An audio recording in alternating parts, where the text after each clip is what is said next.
Hi there, everyone. Good morning, good afternoon, wherever you are. Welcome to today's webinar. This is Sarah from MIOSH. We've got quite a few people joining us today. Today's webinar is part one of our series on critical control management. The first part today is on material unwanted events, how to identify and map what's important. Before I introduce the presenters today, just let you know that there will be some Q&A. Please use the Q&A panel to put your questions in there. We might invite some chat, so you can use the chat panel for that. If you want to chat to me directly, you can do that via the chat panel, and there will also be a poll at the end. As with all the webinars, they are being recorded, and a podcast and a video will be sent out later today. So this series is going to be presented by Mark Wright and Terry Swanson. They're both directors from FIFO Consulting. It'll be every Wednesday for 6 weeks. Mark and Terry will be inviting other guest speakers along the journey, so that'll start next week. Terry is a senior health and safety and environmental expert with a proven track record in delivering effective outcomes. He currently works as a director with FIFO Consulting and has worked across several high-risk industries such as construction services, events management, and motorsports. Mark Wright is the managing director of FIFO Consulting, and his career has included work as a non-executive director, several senior leadership positions, and work over 15 countries across mining, oil, gas, facilities management, construction, and utilities. So over to you, Terry, first. Thank you for coming along today to present. Thanks, Sarah, and thanks for the introduction. Welcome, everyone, and thank you for joining us as we kick off this 6-part series, as we mentioned, on critical control management. So as Sarah mentioned, my name is Terry Swanson, Director of FIFO, and we've got Mark here as well, who'll be running you through today. The overall theme of the webinar is critical control management and the unintended consequence of getting it wrong. So that's going to be our focus. What we have done, we've made the decision to keep these sessions brief to promote micro-learning, and each session will be about 30 minutes, so it shouldn't take too long out of your busy schedules. We're really looking forward to sharing our knowledge and learnings with the goal of helping organisations get it right. So a lot of organisations do try this, but unfortunately get it wrong. As Sarah mentioned before, feel free to join the conversation by the chat function. We love engaging and hearing what people are thinking about at the moment. If we go to the next slide, please. So about us, we need to let you know who's delivering this. So FIFO Consulting, we're a purpose-driven risk, health and safety advisory firm. We've worked with a number of organisations across various industries on a wide range of projects, which does include critical control management. So what we have done in the past is develop programs and also help with verification activity of those programs. We do have staff across most major cities in Australia, as well as expanding our footprint overseas, which includes the UK, Canada, and New Zealand. We do partner regularly with industry to provide insights and share knowledge via webinars, blogs, podcasts, etc. So we are out and about, and I'll hand over to Mark to kick off. Yeah, look, thanks, Terry. So as we start thinking about critical control management with a focus on identifying major unintended events, it's really important to understand the individual context of an organisation. So what we recommend to organisations is to really understand where you are at today, you say your current state, and where do you want to be. So not every organisation's the same. So it is really important to align critical control management with the broader strategy of the organisation and something that's fit for purpose to suit your organisation. So in doing so, typically organisations use management systems aligned with ISO standards. So what we've done is developed both an assessment tool and a workbook to align with different levels of maturity for organisations. So whether you're at a level 1 basic compliance all the way through to leading best practice, a level 5, our assessment methodology and workbook can complement each of those levels. In doing so, we wrap in the concepts of critical control management to align with a typical management system standard. So just because a catastrophic event hasn't happened doesn't mean it won't. So trying to empower a chronic sense of unease can be really powerful to help prevent and mitigate catastrophic events. We understand that organisations do have different levels of maturity. So we've developed this process to measure, to focus and act and improve what is important to organisations with that framework around the critical control lens. So where to start? Based on our experience, so both Terry and I have worked both in-house in organisations, both small and large. So what you don't want to do is use a sledgehammer to crack a nut. So applying a level 4 or 5 critical control management system, similar to large mining companies like Rio Tinto, just is not going to work for small to medium-sized businesses. In deploying these programs at Rio Tinto and Broad Spectrum, I've taken a tailored approach with the stakeholders I've worked with, and certainly trying to deploy what Rio Tinto does or did at Broad Spectrum certainly wasn't going to work. So understanding your individual context and maturity is absolutely critical. Before you start identifying material unwanted events, it's also important to understand your risk appetite and threshold. So we'll talk about that in a second. And then after understanding your threshold, really seeking to understand. So looking internally, looking over the fence to other organisations, both with respect to industry-leading practice publications, what works well, your internal stats, risk registers, and most importantly, engaging your key stakeholders.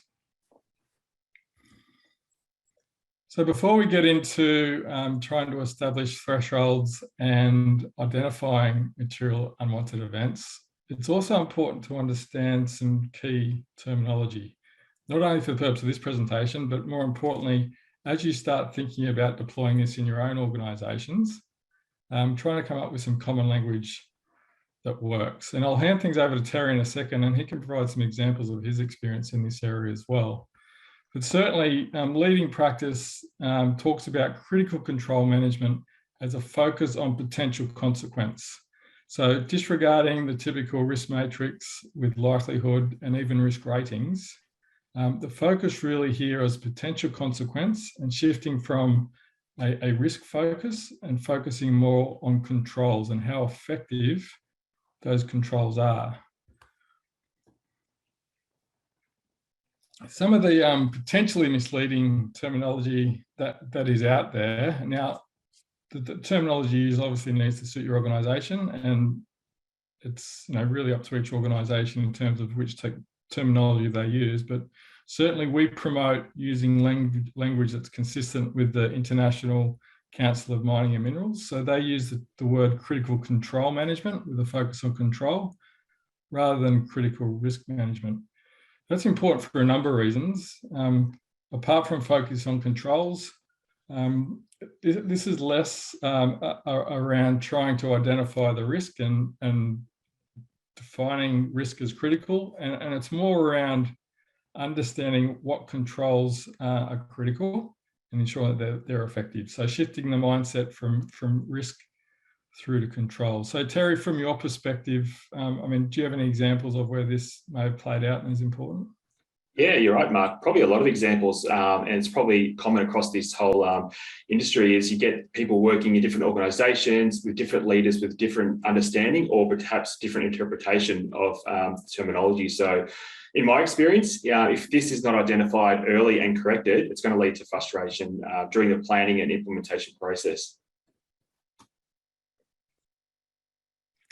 So in terms of trying to understand what your thresholds are for your organisation, typically organisations will focus on major and catastrophic consequences rather than the more high frequency, lower consequence outcomes. So less about the sprains and strains and more around the fatalities and potentially catastrophic events. So to do that, what we do recommend is being really clear on how do you describe a major or catastrophic event, and moving from classifying consequence based on injury classification. So trying to avoid where necessarily describing potential consequence based on an LTI or an MTI. Often it's luck between the difference between an MTI and an LTI, rather than really focusing on, well, what are the major potential consequences, be it around a fatality, multiple fatality, or some form of catastrophic event. Anything you wanted to add there, Terry, before we sort of move through this to the next slide? No, you're exactly right. And thinking about a real life experience, whilst I was working at Broad Spectrum, we were working on a local government contract, which was heavily focused around parks and gardens. So as you can imagine, there's a lot of lifting, a lot of manual handling, a lot of really physical work in some pretty interesting environments. So traditionally, we were always focusing on the manual handling side of things, slips, trips and falls, as that's what our data was telling us. However, whilst that data was quite important and needed attention, our focus remained on consequence. So as we set up our program, we did make sure we were concentrating on the critical risks and critical controls, but also not forgetting that the manual handling issues were there. Fantastic. Okay, so once you really understand what is the risk appetite for your organisation and for the respective topics, what is the threshold for a material unwanted event? It's a case then of going through the process of trying to identify what your major hazards are and what those major unwanted events could look like, and trying to segment or at least classify some of these areas so you're really clear on the critical few. So in doing so, there's just a really basic image there on the slide of going from what can be a huge laundry list of risks in risk registers, or however you capture your risks, through to trying to be very clear on what's a major and catastrophic potential consequence versus some of those other areas. I made reference to the workbook that's available. The workbook we've developed actually has some great mapping tools to help identify not only thresholds, but start mapping some of these material unwanted events as well. So often organisations use the word materiality. So what is material to your organisation? And this is a term that's been around for a while, even outside of critical control management. In the 5th series, we'll be working with Wade, and he'll talk about the back end of ESG reporting, sustainability reporting, and materiality. And the reason I raise this now, because it is important to start with the end in mind, to understand what's important to your stakeholders, both internally and externally, and how you then report on that.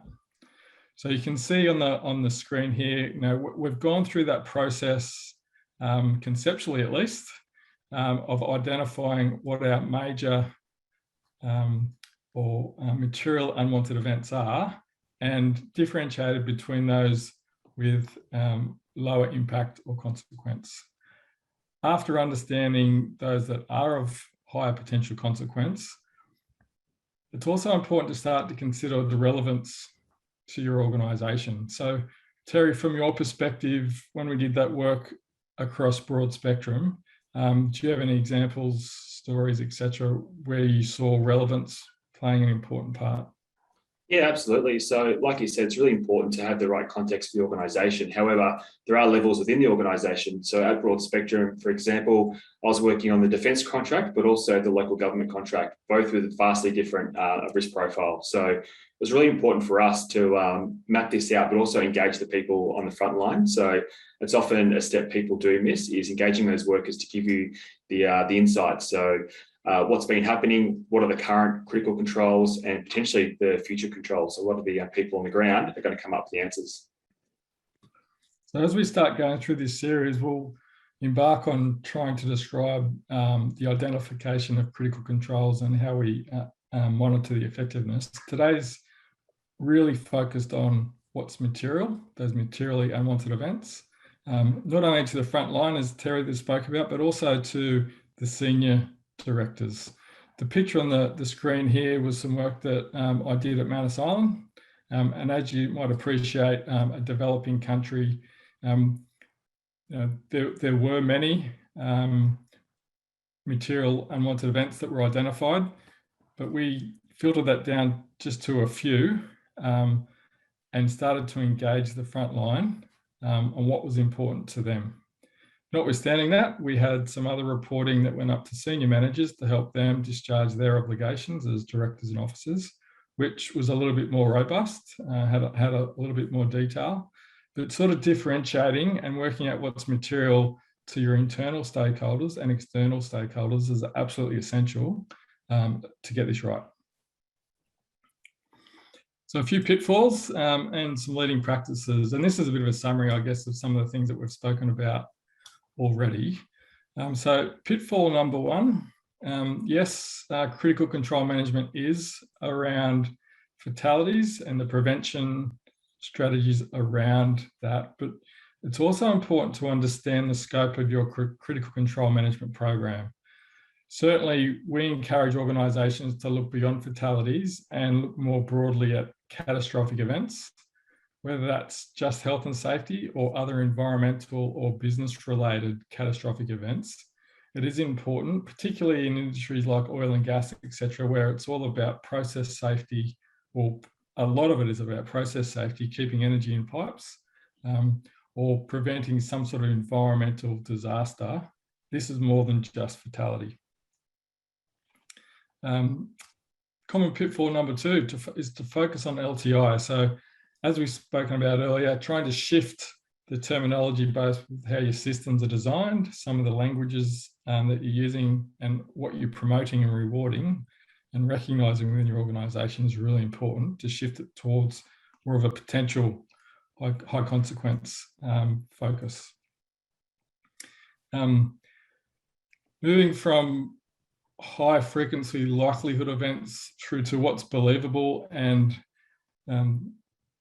the term a lot of organisations use is what's the most the highest reasonable or believable outcome or event that could occur, as opposed to what's most likely.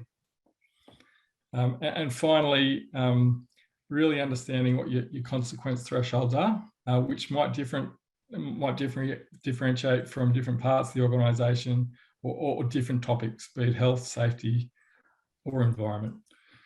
So Terry, from your perspective, any other pitfalls that you've identified in your travels? No, I think one thing that you made really clear is focusing on fatalities only can be a bit of a pitfall. So another example for us is when we're working with the Australian Grand Prix back in 2019. Obviously, the high-risk sports event, it's likely that you could have an accident on track, which may be seen as, well, definitely be seen as critical. However, for us, that wasn't a showstopper, as our context was delivering the event. And whilst there may be a critical event on track, the event can continue. So for us, it was focusing from that around patrons and making sure the event continues. Yeah, great. And look, the other pitfall or watch out is to focus purely on safety and forget the health and safety. Certainly, there's lots of major and catastrophic events in and around the health component of the way organisations operate. We made mention of mapping. Once you understand your or identify your material unwanted events, don't forget to map those, as Terry said, based on the organisation context. So look, in summary, we recommend for organisations to first understand their unique context, their maturity. We use the phrases level 1 to 5. Where do you want to play?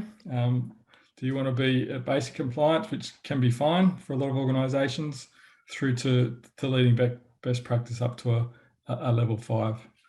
So after measuring, really focusing on what's working, what's not working well, and then moving through to acting with some recommendations on both designing, developing and delivering a critical control management program that's actually going to work for your organisation. So a quick poll there, Sarah, as we start to sort of round out our half an hour session today. We've got about 10 minutes left. On the screen, hopefully it'll pop up for everyone in a second. We're using this concept of a systematic diagnostic approach to understand some practical solutions within your organisations. what do you believe would be important to apply a similar regime? Those topics could range from critical control management, contractor supplier, safety, mental health and wellbeing. As we mentioned, the health component of health and safety, heavy vehicle transport, chain of responsibility, or even looking at climate surveys to better understand both health and safety in an integrated way. And lastly, management systems. So keen to understand some feedback from the people on the call today, what they believe would be important to them. There's also a final option there, Sarah, another option. Yes, I might get emails about that. There is a few comments in the chat, and there are also some questions, and there's a question if you want to start that now. Yeah, look, absolutely. Okay, I'll show the poll in just a second. The first question is from Ellen. How are you segregating E and D consequences of at least providing guidance? Not quite sure on the question there, but if I can take a stab at what's been trying to ask. We support organisations with some really specific descriptors around consequence outcomes to help people understand what they look like. Okay, also AJ asked in the chat, you distinguish between critical risk and critical control. Is having a good risk assessment a prerequisite for initiating this program? Look, definitely. The other webinars coming up will describe not only how to identify critical control, but different options for completing risk analysis, including bow tie, which helps to identify not only general controls, but the critical controls as well. Okay, and Ben has said another pitfall is using a complex risk rating matrix to determine what's critical due to the fact it can be very subjective. Yeah, look, definitely. And as we start embarking on these other webinars, we'll describe what is a critical control, and often risk matrices aren't used to make that determination. We typically use a risk matrix to understand potential consequence. The identification of critical controls can be done in a different way as well.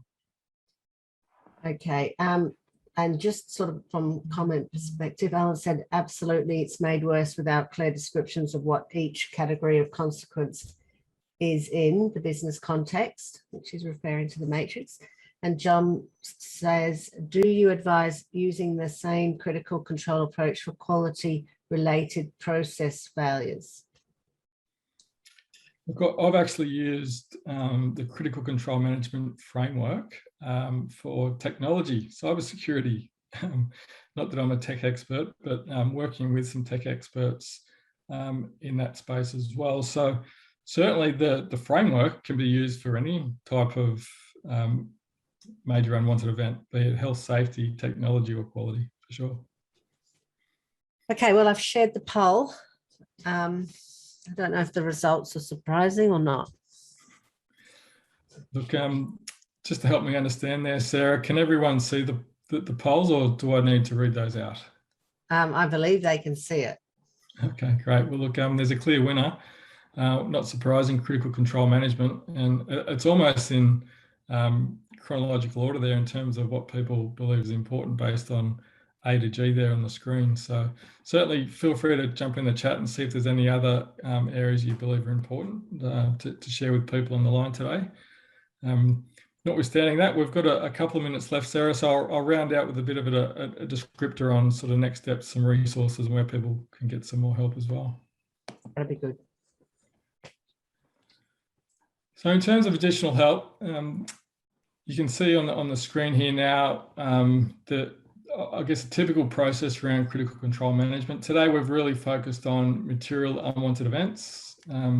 We've spoken about the identification and some, I guess, tricks and tips in terms of using a workbook approach. We also offer a range of services, and we'll be talking about these in the upcoming webinars. We're also offering a complimentary discovery workshop. A lot of organisations don't really understand whether a level 1 or a level 5. It's not an exact science, but certainly happy to jump on the call and give people a bit of a hand to get started.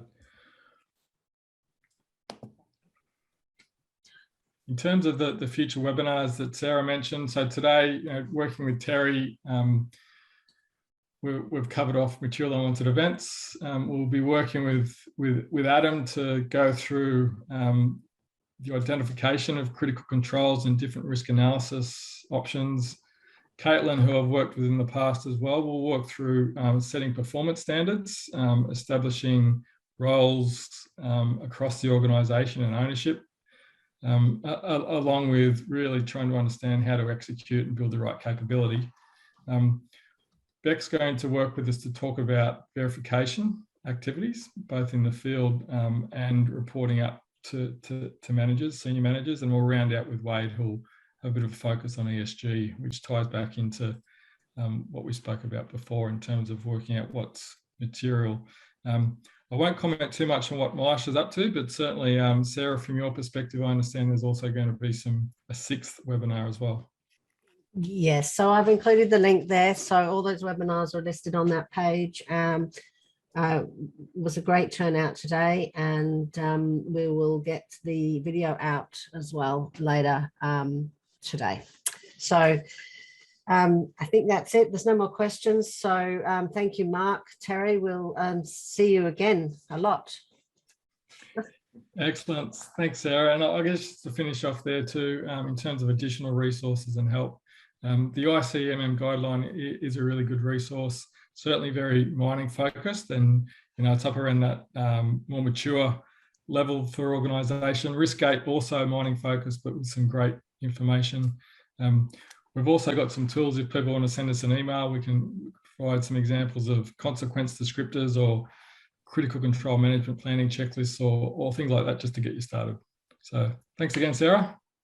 That's great. Thanks. I will just say that early next year, the person who developed the ICCM guideline is going to be speaking. So that'll be interesting. All right. So thank you, everyone. Please join all those webinars, and we'll see you again next Wednesday. There's also a webinar tomorrow. We're very busy doing 2 a week at the moment. So thanks, everyone. Okay. Bye. Thanks, Mark. Thanks, Terry. Okay. Bye.